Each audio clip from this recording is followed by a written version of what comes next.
Hello, je suis Ange Freddy, créateur de contenu, humoriste, photographe, réalisateur. Et bienvenue dans le podcast Dissidence. Podcast Dissidence. Je suis dans le podcast Dissidence. Je suis dans le podcast Dissidence. Je suis dans le podcast Dissidence. Podcast Dissidence. Je suis dans le podcast Dissidence. Podcast Dissidence. Bienvenue en Guinée. Merci. C'est un grand plaisir pour nous de te recevoir. Je n'attendais pas que tu sois là. Je n'attendais pas que tu sois invité pour la cérémonie en question. Et quand j'ai découvert que c'est toi, j'ai dit, ouais, on va rencontrer notre star. On te suit sur les réseaux sociaux beaucoup. Est-ce que tu es vraiment conscient de la portée de tes œuvres? Conscient. Bon, après, je vois je sais les pages, enfin, les pays, les villes qui me suivent le plus. Ok. Voilà. Tu vois la Guinée dedans? La Guinée est 4e. À 4e. Ouais, Guinée-Conakry en 4e position. Ok. Qu'est-ce qui a fait que tu as accepté rapidement l'invitation de venir en Guinée pour la cérémonie en question? Bon, déjà, j'étais jamais venu en Guinée. Ok, c'est la première fois. Voilà, la première fois. Et puis, je pense que c'est l'un des premiers événements qui va récompenser les acteurs du digital. Donc, je me sentais forcément concerné. Tu vois, je me sentais forcément concerné. En plus, c'était une période où, j'avais déjà fait mes tournages. Tu vois, donc c'est pas comme si c'était pour dire que ça allait me gêner, ça allait me coincer, non. Dès que ça parle digital, Afrique, jeunesse. C'est chaud. Parce que chaud. là, c'est ton monde, c'est ton élément. C'est ça. Ok. Tu es le premier étranger dans le podcast Dissidence. C'est un podcast guinéen, Ok. mais c'est un honneur. C'est la première fois qu'on reçoit un étranger. Un étranger. Surtout de la Côte d'Ivoire. Ah. Un pays qui fait beaucoup dans le domaine du digital. Ah, merci. Alors. Et dans le podcast, on discute sans langue de bois. Ici, on accueille souvent des gens qui ont des opinions qui sont vraiment très différentes de la pensée collective. Okay. Et on a lu que tu as commencé dans la photographie, et de la photographie, tu as transité pour venir dans l'humour. Qu'est-ce qui a marqué cette transition? Comment tu as quitté de la photographie pour venir dans l'humour? C'est l'ennui. À la nuit. L'ennui. Ok. Ouais, l'ennui en Tunisie. Parce que quand j'étais là-bas, on était que 3 en classe. Que 3. Et il y avait les histoires de... En 2000 combien déjà? 2014, donc je suis allé là-bas. Et il y avait les histoires de Boko Haram, attentats et tout ça. Donc il y avait trop de restrictions. On pouvait pas s'exprimer. Pour pouvoir faire des photos dans la rue, il faut une autorisation de l'école, une autorisation qui peut venir après 2 semaines, 3 semaines. Donc tu vois, ça stoppe. Et en temps, j'avais des amis qui faisaient déjà des vidéos. Mais pas à plein temps, mais ils faisaient des vidéos et comme moi. C'était qui? Non, il s'appelle Yann Nolwenn, mais tu le connais pas. Ils ne font pas des vidéos actuellement, même. C'était juste pour le fun au début. Donc moi, en tant que photographe, j'avais comme matière facultative cinéma. Donc en même temps directeur photo, cinéma. Donc je les filmais juste pour le fun. Et puis ça me faisait perdre le temps. Tu vois, ça me fait passer le temps, pardon, parce que j'avais cours 3 fois par semaine. Donc tous les 4 jours, ces gens, j'étais comme un touriste en fait, et j'étais là pour 2 ans. Donc j'ai dit bon attends, je filme vos vidéos, je filme à chaque fois. Et puis un jour, je pense qu'il y a un qui était pas disponible. Donc on m'a dit bon dans ce cas-là, tu peux le remplacer pour jouer. Alors que j'aimais déjà bien l'humour. Hein. Donc j'ai dit bon attends, je tourne avec vous, on voit ce que ça donne. Et puis bam, j'ai fait la vidéo, les gens commençaient à aimer. J'ai commencé à être dans les vidéos à chaque fois, et puis voilà. Ça a fini par me plaire. Mais en fait, j'aimais juste l'humour, mais j'aimais juste regarder. Mais j'aimais pas faire. Ça me disait pas grand chose en vrai. Ok. Mais donc, maintenant, voilà. Tu es là-bas pour supplier, pour remplacer quelqu'un. Et là, le déclic vient. C'est ça. Ok. Et la vidéo en question, tu l'avais publiée sur les réseaux? Ouais, mais il y avait longtemps. C'était sur une ancienne page. On avait écrit une ancienne page sur Facebook depuis 2014. Je pense que la page n'existe même plus. Ok, d'accord. Ouais, la page n'existe plus. À ce moment-là, est-ce qu'il y avait déjà des Ivoiriens qui faisaient la même chose? Oui. En Tunisie, c'était les Ivoiriens. C'était mes potes Ivoiriens même qui faisaient ça. Non, à part toi, est-ce qu'il y avait déjà en Côte d'Ivoire des gars qui faisaient? Des gars qui faisaient, c'est qui étaient bien vus dedans? Oh! Ah, il y en a qui ont commencé en 2013, hein. Moi, j'ai commencé en 2014. Mais il y en a qui étaient en 2013. Il y avait Papounigang. Ça, c'est quoi ça encore? C'était les deux premiers même qui ont vraiment commencé. Moi, j'ai commencé un an après. Ouais, j'ai commencé un an après eux. Mais vraiment les deux que j'ai vus commencer au début, c'était Papou Nigang et ça c'est quoi ça encore? Voilà. C'était ça, c'est la première vague. Pour un départ, c'était juste un truc. Je remplace quelqu'un qui n'était pas disponible. Et aujourd'hui, tu es suivi à travers le monde, à travers le monde entier. Personnellement, quel est le genre de message que tu veux livrer dans tes contenus? Moi, hein, moi je fais passer tout comme message. Tu sais, il y a des vidéos même que je fais sans avoir une pensée De livrer un message? de livre, voilà, sans avoir en pensée la livraison d'un message. Mais tu vois, dans les commentaires, il y en a même qui disent, et puis j'ai dit, attends, ah ouais, c'est vrai, hein, ouais. En fait, tu vois, mais moi, à la base, c'est vraiment que c'était vraiment pour déstresser. C'est-à-dire, Tu tu, vois. tu es là de base, tu ne te dis pas, bon, je vais faire cette vidéo pour laisser ce message-là derrière. Non, non. Tu le fais librement, c'est après que les gens imaginent le message en question. Voilà, si tu veux. Mais en fait, non, il y a des vidéos où je fais vraiment passer un message. Et il y a d'autres vidéos où je pense que je ne fais même pas exprès. Et puis, le message passe. Tu vois, et je fais pas exprès, puis le message passe. Donc, c'est un peu ça. Mais je me rends compte qu'à chaque vidéo, il y a toujours un message à en tirer. Tu vois, il y a toujours un message à en tirer. D'accord.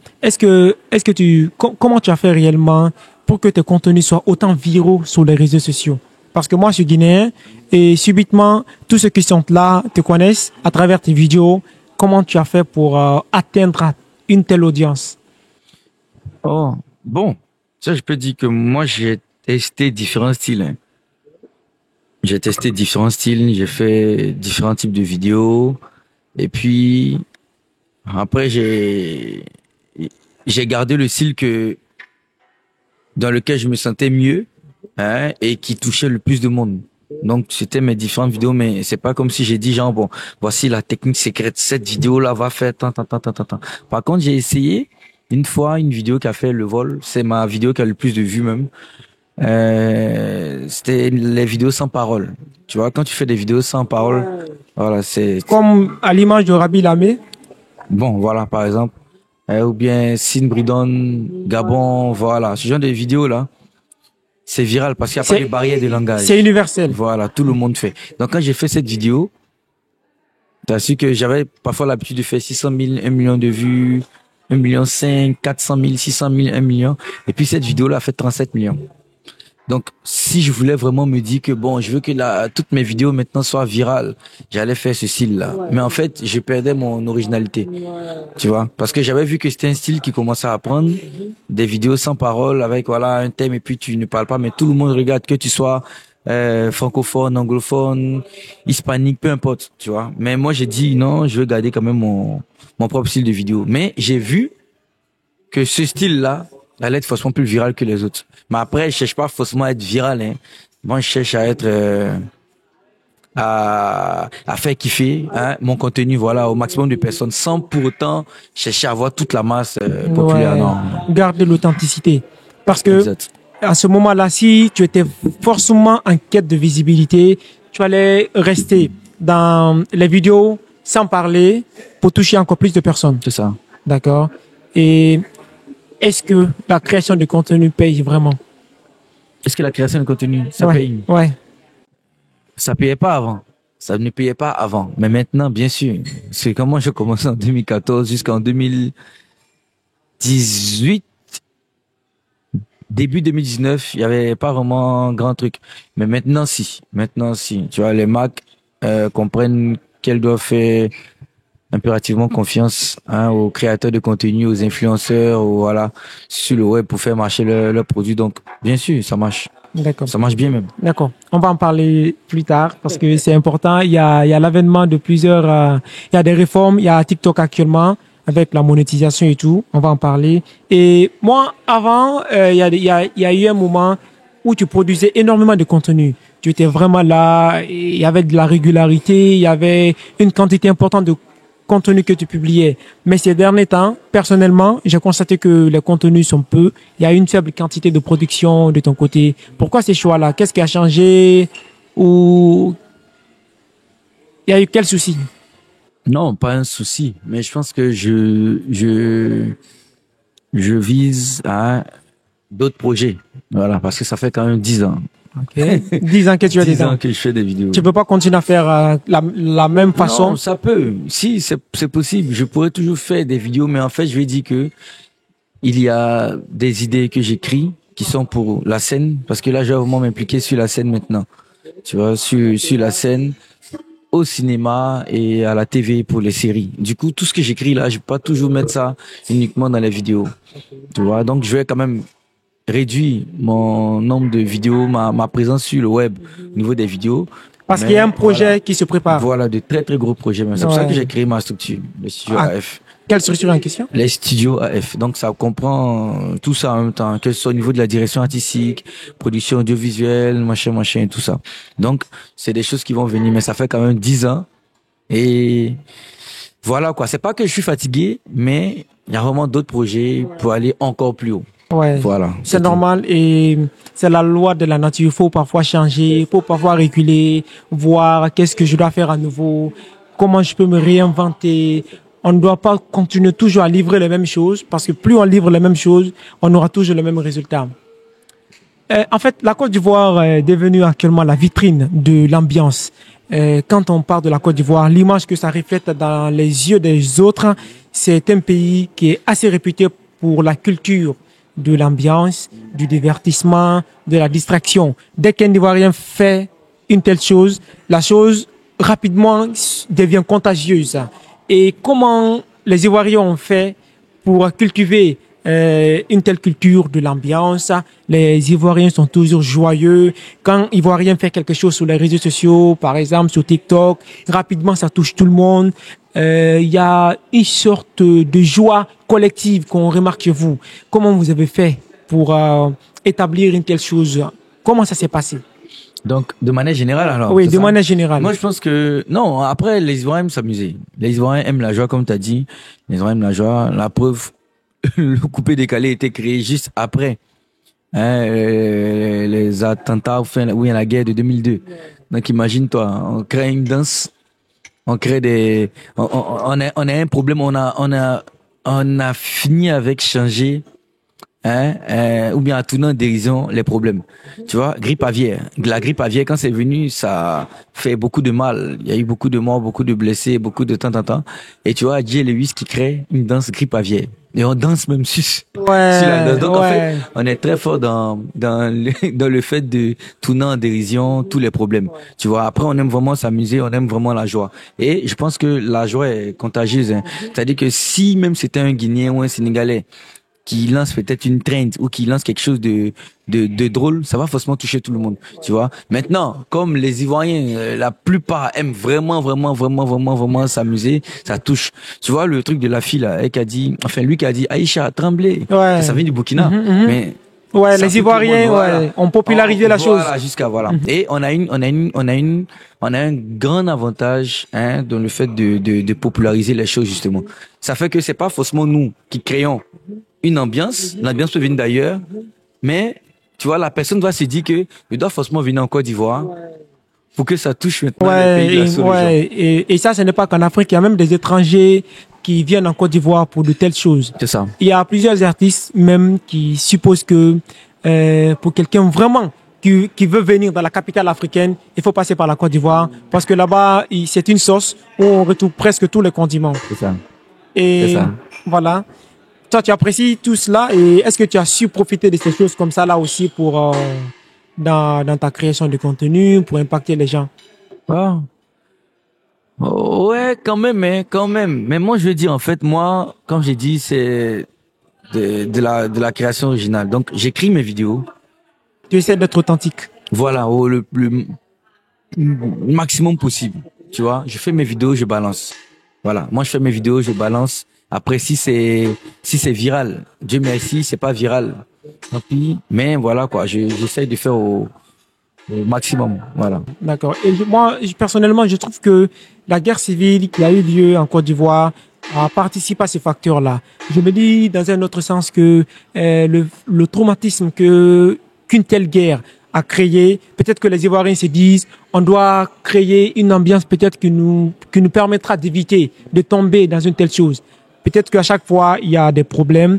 Ivoiriens essaient toujours de trouver des voies et moyens de contourner les problèmes, de tourner ça en blague, en distraction pour ne pas tomber dans une telle guerre. Est-ce que peut-être ça peut s'expliquer aussi par ça?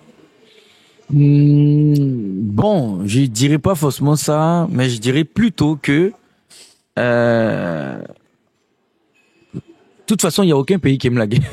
Voilà, aucun pays n'aime la guerre. Sauf que nous, pour éviter d'être forcément triste après une situation, c'est comme si en fait on a l'impression qu'on s'en foutait.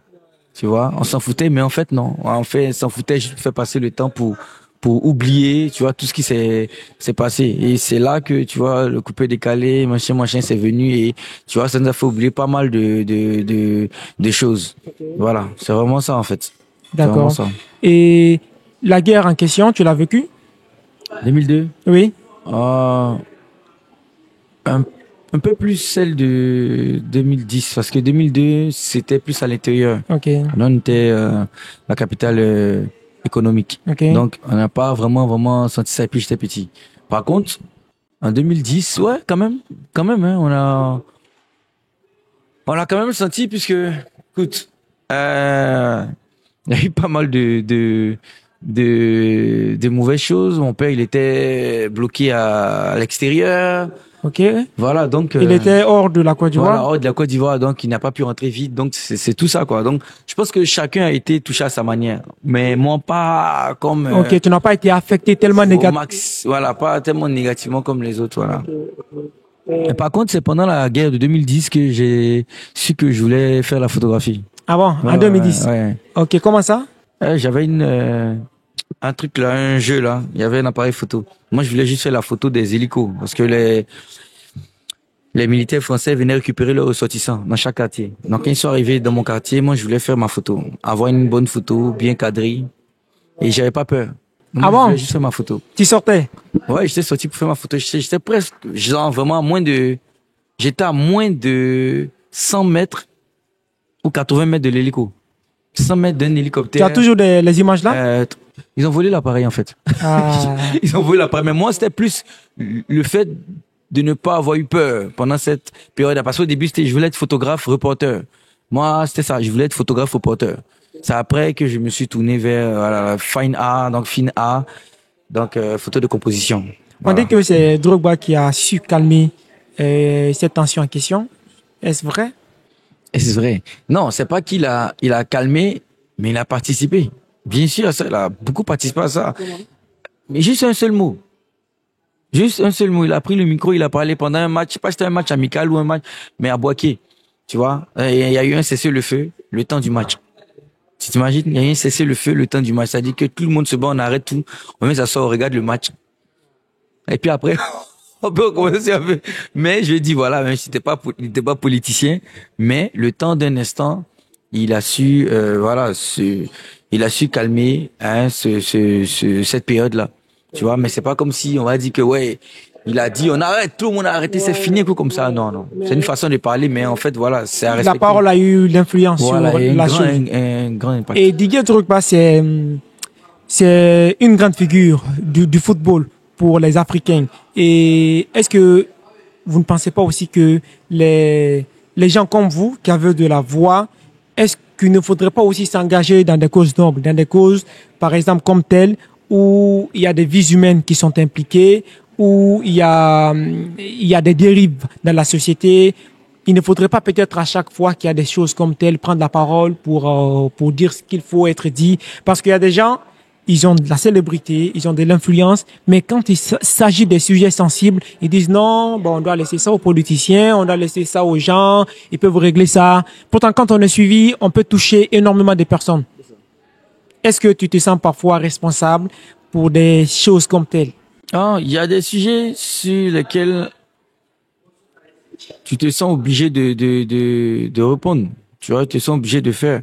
Et peu importe le pays, même que ce soit même pas forcément en Côte d'Ivoire. Tu vois, même l'histoire qu'il y avait eu au Cameroun, le gars là, j'ai oublié un peu le nom, mais on a tous participé à son truc, quoi. Voilà, on a fait la propagande au maximum. Pareil aussi pour la Côte d'Ivoire. Quand des fois on parle de, par exemple, cherté de la vie, de temps en temps, tu vois. Nous, l'avantage c'est que on peut tourner ça en dérision pour faire passer le message. Moi, je peux faire chercher de la vie dans une vidéo qui va être virale. Les gens vont comprendre le message, mais genre, t'as vu un peu ce que je dis, non? Donc voilà. Donc bien sûr, on est obligé d'être impliqué.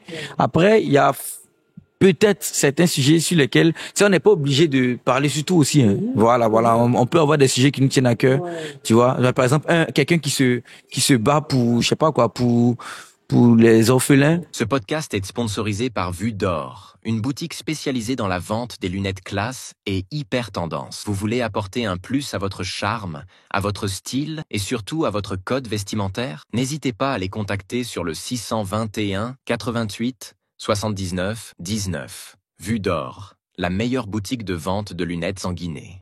Hein, au maximum depuis plus de 10 ans, tu peux pas le forcer, par exemple, à dire un mot sur la politique, par exemple, sur les élections. Il n'est pas obligé. Mais il a déjà dit une cause noble. Mais ceux qui profitent juste de leur audience pour se faire de l'argent uniquement, sans toucher le truc, parce qu'on est comme des porte-parole, tu vois. Donc, si on fait rien comme cause, là, c'est pas top. Mais on n'est pas obligé de parler sur tout. Ouais. Il faut parler des sujets qui nous parlent et qu'on maîtrise. C'est ça. Ouais.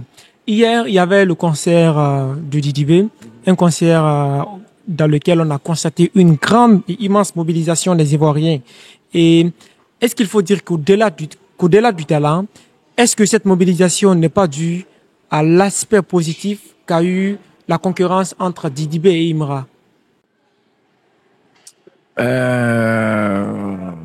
Je pense si des deux côtés, parce que tu sais, dès qu'il y a concurrence, il y a un impact positif et négatif, tu vois. Mais je pense que oui, ça a joué aussi. Même si je pense que Didi B allait, voilà, en fait, il n'y allait même pas avoir de doute. Il n'y allait pas vraiment avoir de doute s'il n'y avait pas de soucis. Tu vois? Là, c'est dans le côté, prenez le côté positif dans le clash. S'il n'y avait pas, par exemple, le clash qu'il était seul dans son coin, il n'y allait pas forcément avoir de doute. On allait se dire que, faut vraiment, tout le monde doit se mobiliser. Mais, tu vois que, bizarrement, il y a eu beaucoup de fans de Imra qui sont rendus. Parce qu'on sait qu'à la fin, hormis les clashs, ça reste des frères. Ça reste des frères, oui, mais c'est de valoriser leur art, le rap ivoire. Parce que plus le rap va évoluer, plus il y aura de l'argent dans le rap, plus les autres qui veulent faire du rap vont aussi en profiter. Tu vois. Donc ça a été bénéfique. Ça a été bénéfique des deux côtés. Parce que là maintenant il y a le concert de l'autre aussi, Imra. Voilà, il va faire son concert. Donc tu vas voir qu'il y aura aussi cette mobilisation parce que ça sera, on va voir qui remplit que qui. Mais dans les deux cas, dans la fanbase de Imra, il y aura des gens de Didi B qui vont forcément y aller. Comme pour Didi B, non, sans le soutenir. C'est ça qu'il a dit, c'est pour le rap ivoire. Donc, bien sûr, c'est une concurrence qui était saine. De toute façon, dès qu'il y a une concurrence, ça te permet de te surpasser. Parce que quand t'es seul, t'as l'impression que c'est trop facile. Ouais, y a pas. Donc, c'est normal. Ce n'est pas ambiançant. Il n'y a pas d'engouement. Et est-ce que tu soutiens ce genre de choses dans le game, par exemple? Est-ce qu'il faut vraiment qu'il y ait parfois de petites comparaison, qu'on implique deux personnes, qu'il y ait une démonstration de force? Est-ce que parfois tu acceptes de telles choses? En fait, ça dépend des domaines. Par exemple, dans le rap, c'est clair, le rap c'est clash, c'est tant, donc forcément, ça va forcément venir. Dans mon domaine, par exemple, moi, tu sais, sur le web, donc les web, les web humoristes, tout ça, on n'a pas de, on nous compare toujours, hein. Ça c'est clair, c'est logique qu'on compare parce que tu peux aimer un, tu n'aimes pas l'autre, tu peux aimer l'autre, c'est logique. Mais on va pas entrer en clash pour ça. Parce que, tu vois, la plupart même des tops, on est toujours ensemble dans nos coins. On est toujours ensemble, on se montre nos vidéos, on se montre nos trucs, à la différence, par exemple, du rap, je pense. Donc voilà, on montre tous nos trucs, mais nous, on se surpasse parce que quand un met une vidéo, je me dis, attends, je dois faire mieux que lui. L'autre aussi dit, je dois faire mieux que lui. Donc voilà, on ne fait qu'évoluer, puis voilà, c'est comme ça. Donc c'est, du moment où la concurrence est saine, hein, y a pas de souci, hein. C'est bien. Personnellement, tu penses que le rap ivoire doit être identifié à Imra ou bien à Didi B actuellement? Actuellement, non, oui. À tout le monde. À tout le monde? Parce que là, maintenant, on est arrivé à un niveau où ils vont ne faire que se surpasser. Ouais. Tu vois, dois dire maintenant par période. Là, c'est Didi, là, c'est Imra, là, c'est Didi, là, c'est Imra, là, c'est Didi, là, c'est Imra. Donc, mais, comme j'ai dit là, le rap, c'est pour tout le monde.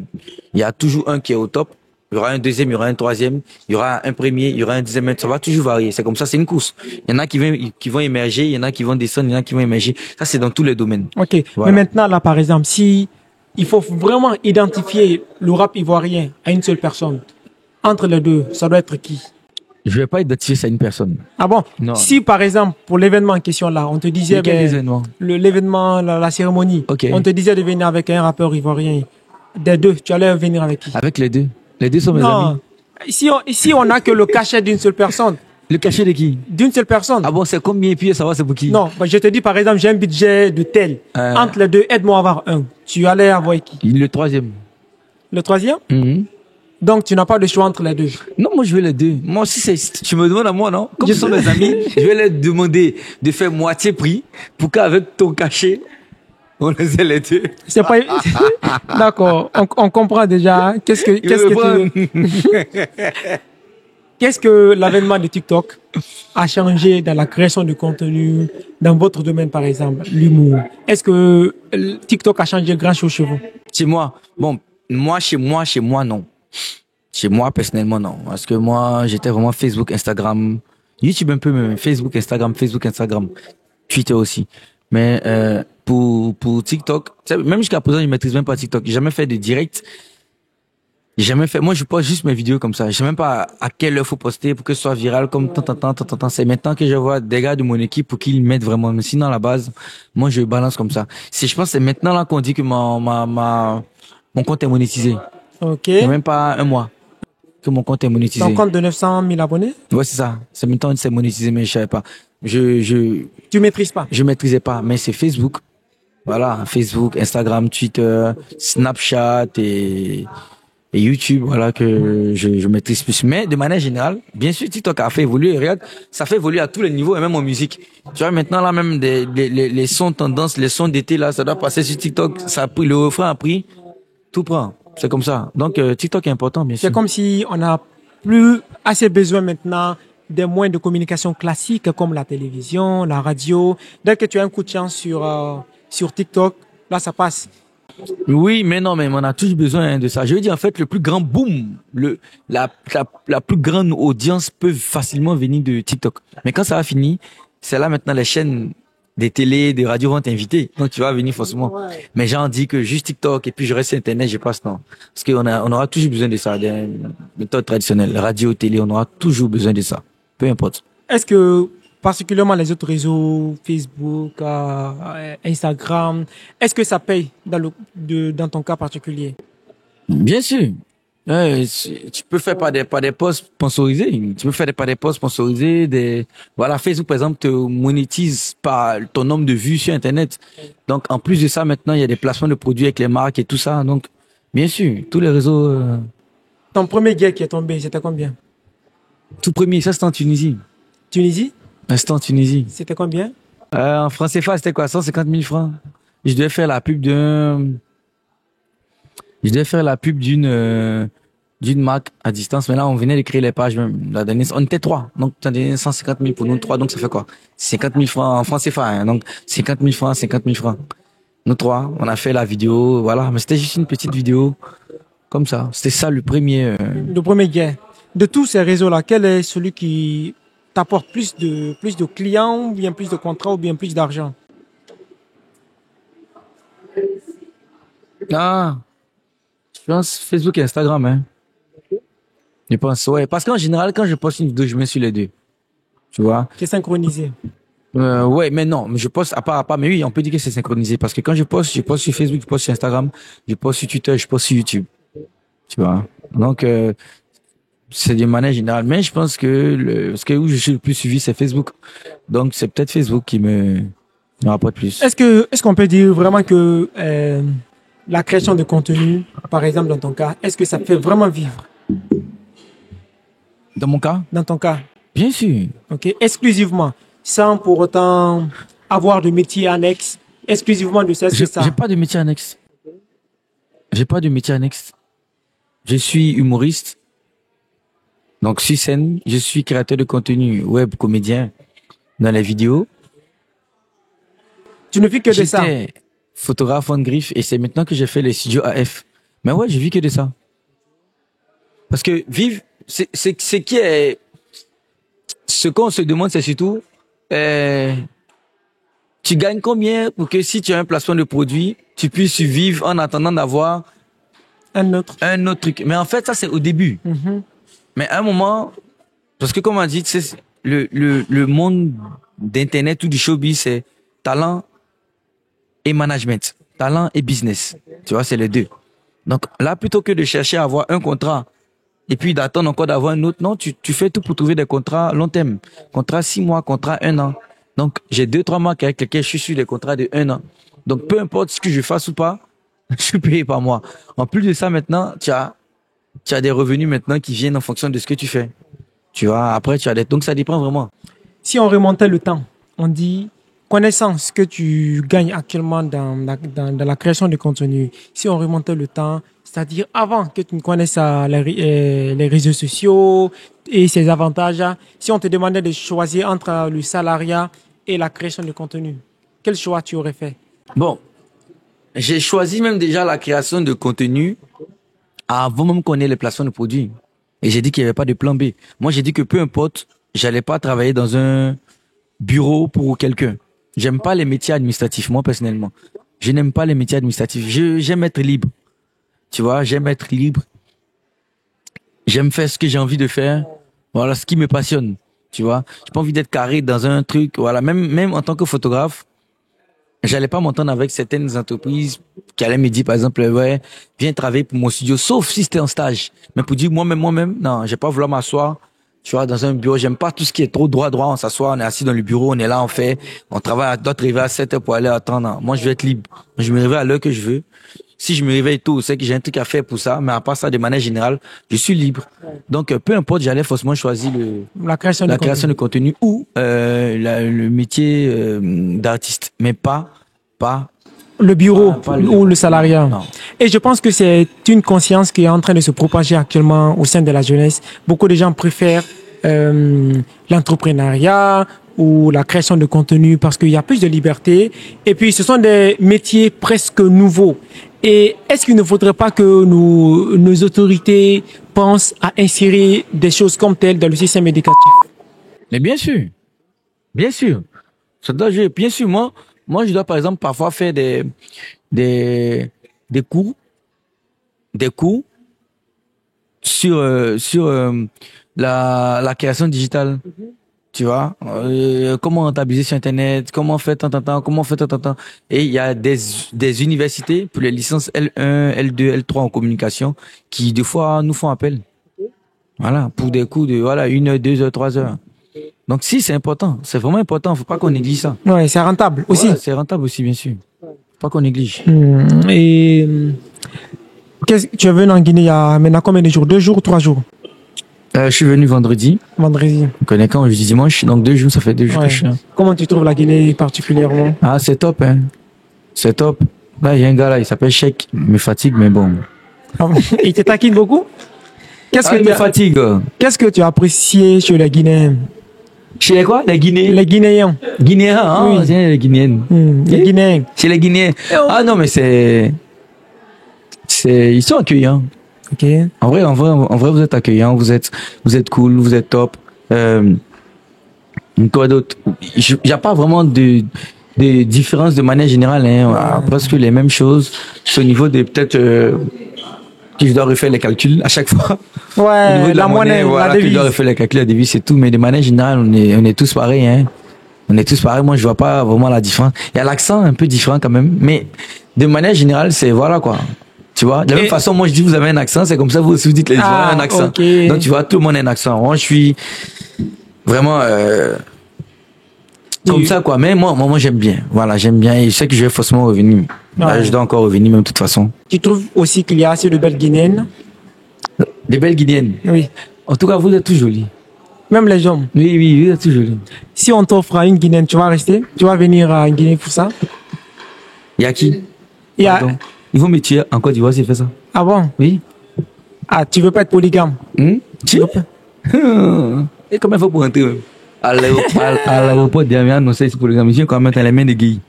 Les mains de gays. C'est comment on dit, les mains de gays. Tu n'aimes pas la polygamie? Hein? Tu n'aimes pas la polygamie? Moi, il n'ai pas dit quelque chose sur ça là-haut. Pourquoi? Mais, moi, dans ma religion, en tout cas, parce que moi, je suis chrétien. les chrétiens catholiques. Et les chrétiens catholiques, c'est l'homme qui quittera son père et sa mère, il s'attachera à une seule chair. Donc voilà. Moi, je suis déjà marié et puis je suis bien. Et puis j'ai des enfants avec elle, on est à l'aise, on est tranquille.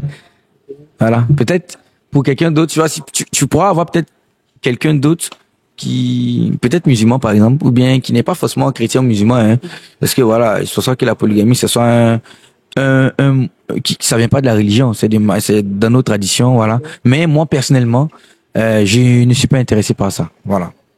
Tu n'es pas intéressé par la polygamie? Voilà, moi personnellement en tout cas. Mais de manière générale, je sais que d'autres peuvent être intéressés. Pour ton expérience personnelle, si un jeune doit se marier devant toi, un petit frère à toi, sans connaissance de sa religion ou autre, si tu dois lui donner un conseil entre la monogamie ou la polygamie, qu'est-ce que tu peux lui conseiller de par ton expérience personnelle? Non, mais si c'est mon expérience, je vais lui parler de moi-même. Donc, je vais lui parler de la monogamie.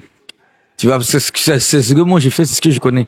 Tu vois, donc je vais pas lui imposer quelque chose aussi, je vais pas le juger aussi, parce que moi je juge pas, je ne critique pas. Tu vois, je préfère laisser les gens faire ce qu'ils veulent, parce que moi-même, comme j'ai dit, moi-même j'ai toujours voulu faire ce que je veux. Qu'est-ce que tu penses des gens qui disent que qu'une seule femme ne peut pas suffire à un homme? Est-ce qu'ils ont raison? Et qu'est-ce qui s'est passé chez eux, puis ils ont fait ça? Parce qu'ils supposent que l'homme a tellement une grande pulsion, une grande libido, qu'une seule femme ne peut pas le contenir. Ouais. Et toi, tu penses ça aussi?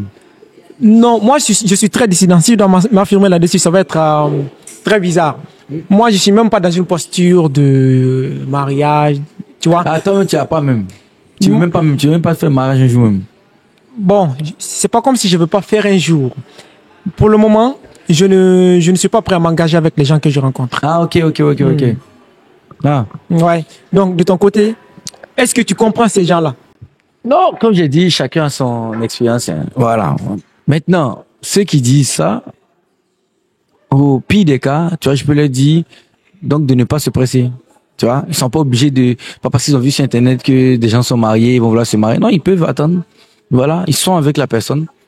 Peut-être sans engagement, ils regardent au fur et à mesure. S'ils sentent vraiment l'envie de se marier, ils sentent vraiment que c'est la personne qu'ils aiment ou qu'elle aime. Il n'y a pas de souci. Mais il faut pas qu'ils disent que dès le départ, parce qu'en fait, c'est peut-être parce que après 2-3 mois de rencontre, 6 mois, 1 an, ils veulent se marier et qu'après, ils voient qu'en fait, elle ne lui plaît pas comme au début et qu'il veut maintenant aller ailleurs. Mais sinon, ceux qui sont restés en couple normalement longtemps avant de se mettre en couple, tu vas voir qu'en fait, c'est pas seulement puisque la même personne peut être tout à la fois en même temps. Tu vois ce que je veux dire, non? Donc voilà. Qu'est-ce que tu penses personnellement du chagrin d'amour?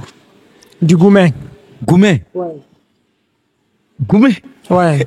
Mais goumet, ça arrivait à tout le monde. Hein. À tout le monde? Même toi? Avant, bien sûr. Comment tu as vécu ça? Goumet, c'est quoi? C'est normal, c'est genre... C'est normal? Tu n'es plus avec quelqu'un ou bien c'est toi qui stoppe la relation, mais la personne stoppe la relation avec toi, ça dépend. Mais avant, tu vois...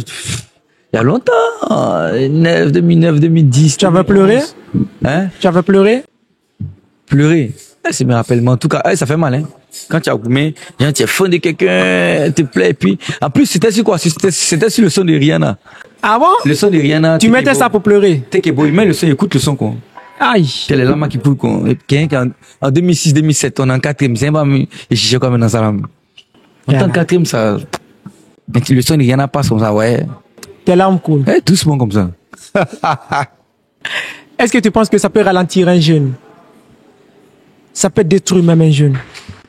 Bien sûr, mais ça dépend de l'intérêt que tu portais à la relation. Tu vois? Ça dépend de l'intérêt que tu portais à la relation. Tu vois? Ça dépend de l'intérêt que tu portais à la relation. Donc, il y en a qui, peut-être, ils font plusieurs jobs. Je donne un exemple. Ils font plusieurs jobs à la fois. Ils travaillent là, ils travaillent ici. Et l'objectif, c'est de juste faire plaisir à une fille, par exemple. Et puis pendant 6 mois, 7 mois d'économie, de temps en temps, tu vois que la fille peut-être t'a trompé, ou bien elle est partie avec quelqu'un. Donc tu as l'impression que tout ce que tu as amassé, là, c'était pas important, c'était pour elle. Donc tu peux devenir, tu peux faire des folies avec ça, quoi. Tu vas rien faire de bon. Mais pour quelqu'un qui est concentré, qui est encore jeune, qui est concentré, non, ça va lui faire mal sur le coup. Après, tranquille, ça passe, quoi. Ça dépend de l'objectif que chacun a. Est-ce que tu penses vraiment que dans à l'heure où nous sommes, que l'amour sincère existe? Bien sûr, pourquoi ça n'existe pas? Même si peut-être le pourcentage est minime, le pourcentage est très bas maintenant, mais oui, ça existe. Bien sûr.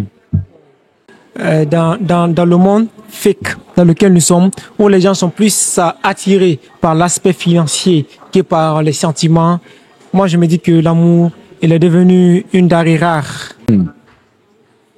Tu le vois comme ça? Non, ça peut en tout cas. C'est pas faux ce que tu dis, mais je dis que c'est pas 100% ça, quoi. Voilà, ça existe toujours. Ça existe. À un moment, tu as voulu divorcer? À un moment, tu as voulu divorcer? Moi, de mon côté? Ouais. Non. Peu importe les soucis, on a des soucis, mais c'est pas comme ça. On peut pas vouloir divorcer. On peut pas vouloir divorcer parce que, tu sais, divorcer, c'est pas gourmet, vous stopper comme ça la relation. Hein. C'est tout un autre truc. Hein. C'est une vie, toute une vie qui est derrière. C'est 2 familles. C'est des enfants. Donc, tu peux pas t'amuser à faire des trucs comme ça juste pour... Non. On a des disputes, oui, c'est normal, c'est logique, mais divorcer, non. Ok. Quand il y a des problèmes qui risquent de finir par le divorce, pour toi, qu'est-ce qu'il faut? Parce que le divorce actuellement est devenu une actualité dans la vie des artistes. Dès qu'il y a problème, chacun se dit, ben, je suis une star, j'ai de l'argent, les problèmes, je m'en fous, je quitte. Est-ce que tu cautionnes ce genre de choses? C'est-à-dire, quand ça ne va pas, au lieu de persister, d'insister que ça marche, il faut quitter ou bien il faut essayer d'arranger les choses? C'est une question d'ego aussi, hein. Mais ça dépend de votre relation en vrai. C'est une vraie relation. Vous allez tout faire pour régler. Voilà. Que ce soit l'homme qui soit en erreur ou la femme, vous allez tout faire pour régler puis vous entendre. Maintenant, si vous-même votre relation, de manière générale même, c'est pas que vous vous aimez réellement au fond, vous ne vous aimez pas vraiment, ça sert à rien de continuer, stopper. Tu vois ce que je veux dire? Non, donc voilà, ça dépend des deux côtés. Ça dépend de la relation qui les lie vraiment. Donc si c'est pas bon, il stoppe. Si c'est bon aussi, continue. Tu vois un peu ce que je veux dire? Aujourd'hui, tu es une célébrité, tu voyages à travers le monde, dans beaucoup de pays. Quel conseil tu peux donner aux jeunes qui veulent avoir la même vie que toi? La même vie que moi? Ouais. Aspect célébrité, les voyages, les hôtels, la belle vie. Faut vraiment qu'ils aiment ce qu'ils veulent faire. C'est-à-dire que si tu veux être un footballeur, tu seras forcément inspiré par quelqu'un.